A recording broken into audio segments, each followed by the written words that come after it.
KPBS On Demand is supported by Paint Care, offering households and businesses in California more than 800 leftover paint drop-off sites for recycling. Quantities of 100-plus gallons of paint may qualify for a large volume pickup. Learn more at paintcare.org. Good morning, I'm Tepe Cruz. It's Tuesday, November 26. Residents of an RV community in Vista are being evicted to make way for homeless services. More on that next. But first, let's do the headlines. The son of former County Republican Party Chair Tony Kovarik pleaded no contest last week to a felony count of possessing an assault weapon. 24-year-old Victor Kovarik was arrested in September at his father's home in Scripps Ranch. A gun violence restraining order was put out against Kovarik around the time of his arrest. It alleged he made threats of violence through social media towards LGBTQ+ and other races, was in possession of illegal firearms, and previously had possession of explosives. According to a county district attorney's office spokesman, Kovarik could face up to 3 years in prison. His sentencing is set for December 23rd. Starting today, the San Diego International Airport is expected to be busier than usual for the Thanksgiving holiday week. According to airport officials, between today and Sunday, 76,000 people are expected to travel through the airport each day. Some things you can do to make your trip go more smoothly include arriving at the airport at least 2 hours early, getting a ride to the airport, and making parking reservations online at san.org/parking. Today, tomorrow, and Sunday are expected to be the busiest days at the airport. And we've officially entered that time of year where holiday shopping has begun. County officials are reminding everyone to double-check your receipts to make sure you're not accidentally overcharged by faulty cash registers and price scanners.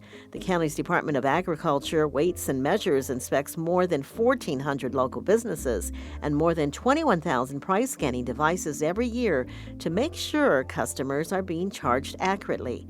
Between the beginning of this year through last month, 19% of every business inspected had overcharge errors. From KPBS, you're listening to San Diego News Now. Stay with me for more of the local news you need.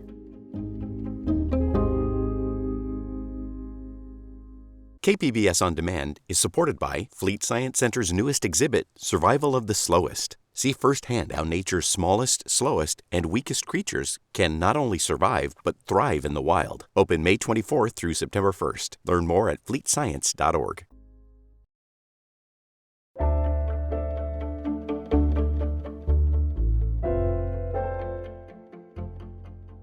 Residents at Green Oak RV Park in Vista have only a few days left before they are evicted. Now the city is stepping in to help them move right before the holidays. North County reporter Tanya Thorne takes a look at what's next for residents. The landscape of Vista's Green Oak Ranch is changing. Earlier this year, the 110-acre property was leased to a new nonprofit. The new tenant, Solutions for Change, wants to use the space for programs to help homeless families.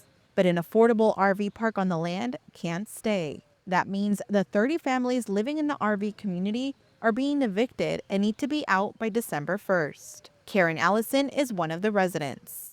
And when we heard that Solutions for Change is coming in on a lease on this parcel, we really thought that they would let us stay here and work with us, maybe incorporate us into their work that they're doing, because they fight homelessness. The RV park isn't properly permitted, and that's partly why Solutions for Change says they can't let it stay on the land. Chris Megason is its CEO. We can't go in and assume another operation without permits, So it's not like, we're getting kind of blamed like, hey, it's our fault for this.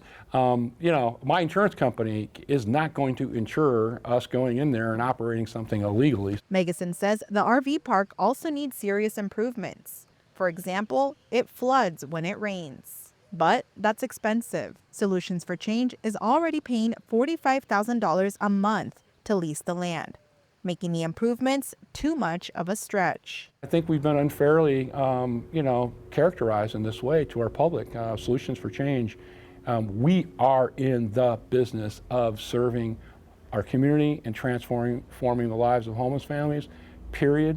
We're not going to do that, though, at the expense of our entire organization. The city of Vista confirmed the RV park has been operating without permits, but they weren't asking the previous managers to make upgrades for two reasons: their mission and because the RV park helped fill an affordable housing gap.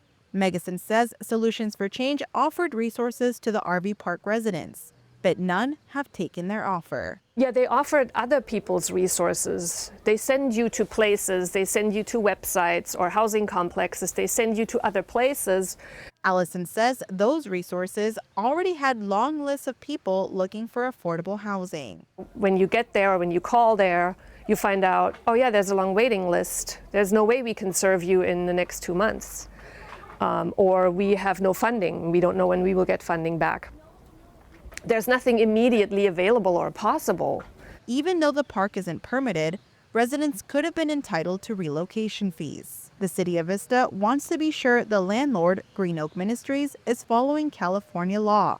But Green Oak Ministries says they're exempt because they're a religious nonprofit. Now the city of Vista is stepping in. Katie Melendez is Vista's deputy mayor. The city of Vista has taken on the burden of responding to the needs of these residents, including offering case management services, offering any type of affordable housing options that we can find, and also potentially supporting their move. The new tenant, Solutions for Change, also might use religious exemptions for the development of Green Oak Ranch. One of the things we're looking in is using SB 4, which is the Religious Land Use Act, allowing us to go in and very easily put in prefabricated units there. CEO Chris Megason says a future RV park isn't completely out of the question, but it would be recreational, not a permanent housing solution. It's going to be a long-term development plan. This thing, it's not going to be quick. They'll also continue recreational camps and the annual North County Veterans Stand Down event. We're looking at maintaining the rural character of this. We're not talking about any mass development. We're talking about, parks and trails and, maybe a dog park and a bike trail. And they plan on hosting community input events for the future of Green Oak Ranch. But as they plan for the future, a handful of the residents of the RV community still have nowhere to go. Tanya Thorne, KPBS News.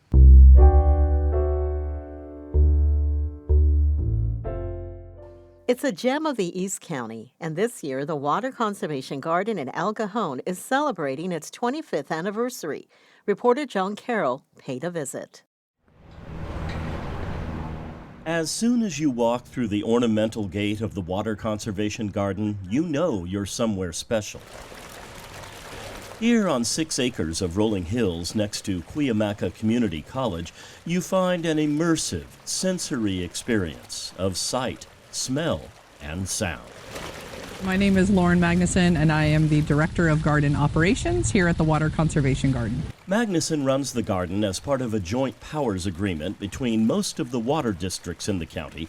It was founded by the Helix and Otay districts in 1999 as a place to learn about water conservation and the best things to plant in Southern California's Mediterranean climate. San Diego and Southern California have become like one of the pinnacles when it comes to saving water, and we're really proud of it because of places like this and our education programs and our workshops. And if you become a member, you get free admission to other gardens in the county, like the Japanese Friendship Garden in Balboa Park. We really offer a lot to the community because we want people to learn and constantly want to take something from this garden. There's so much to take from this garden, from a deep knowledge of our natural surroundings to something harder to quantify, the serene experience of being in a place that feeds your soul. John Carroll, KPBS News. Plants use photosynthesis to survive, making oxygen and food in the process. But not all plants do it the same way. SciTech reporter Thomas Fudge spoke to researchers who are trying to make it work better for plants that are key to our survival. There are two kinds of photosynthesis. One goes by the name C4. It's known to be very efficient, and its plants are more resistant to drought. But most plants use a form of photosynthesis called C3, and those include common crops like rice and wheat. Now, a paper co-authored by scientists at the Salk Institute suggests that gene editing could convert C3 plants to C4, making them more resistant to the stresses of global warming. Salk Institute professor of genetics Joe Ecker says he also expects that modifying plants to make them C4 would improve crop yields. So if we were to be able to engineer a rice plant to be C4 plant, we could increase its efficiency for photosynthesis and yield by 50%. The advantages of C4 plants are due to various factors. In C3 plants, for instance, carbon dioxide is too often mixed with oxygen during photosynthesis, and that wastes energy. Thomas Fudge, KPBS News.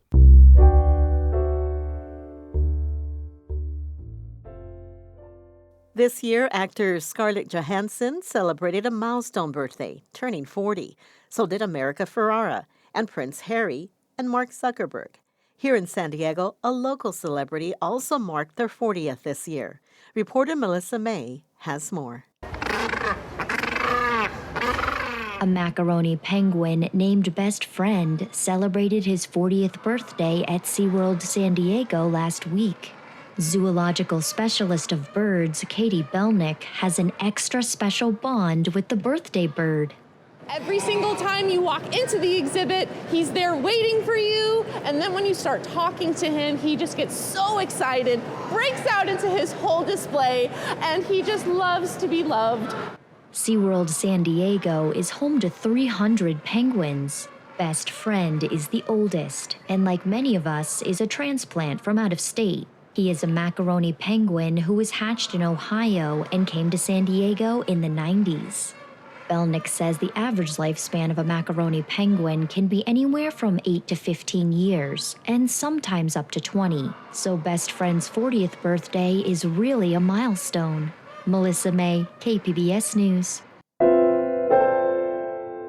City Lights, an immersive journey through light and sound, will soon be open.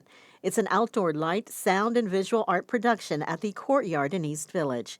Justin Noval is the co-founder of City Lights and the managing partner of Courtyard. City Lights is going to be an immersive audio and visual experience that's based on transforming a guest from the ordinary world off the city sidewalk. And we want them to enter a space that is totally different and immersive by using lights, sound, and an inspiration from the city outside of them. It's a walkable journey, and it's timed. 8 local artists created activations within the experience. Ben Garrett is a digital artist and co-founder of City Lights. One of the things that we're sort of focused in on is on elevating and supporting local artists.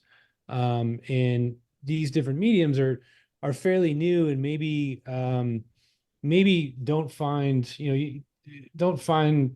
these types of pieces shown in sort of fine art galleries. And so maybe this work doesn't quite get the attention that we think it deserves. So we thought it was important to, find local artists in this space and, give them a platform to showcase some of this really incredible work. City Lights runs from December 6th through January 19th. For more information on City Lights and other holiday events, go to kpbs.org.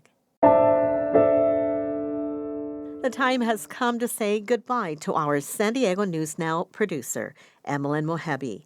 Emmeline, I will miss your many talents, professionalism, and your tireless efforts to the podcast. I'm also very proud to call you my friend. The podcast team wishes you the very best in whatever comes next on your career path. Good luck and thank you. That's it for the podcast today. As always, you can find more San Diego news online at kpbs.org. I'm Debbie Cruz. Thanks for listening and have a great Tuesday.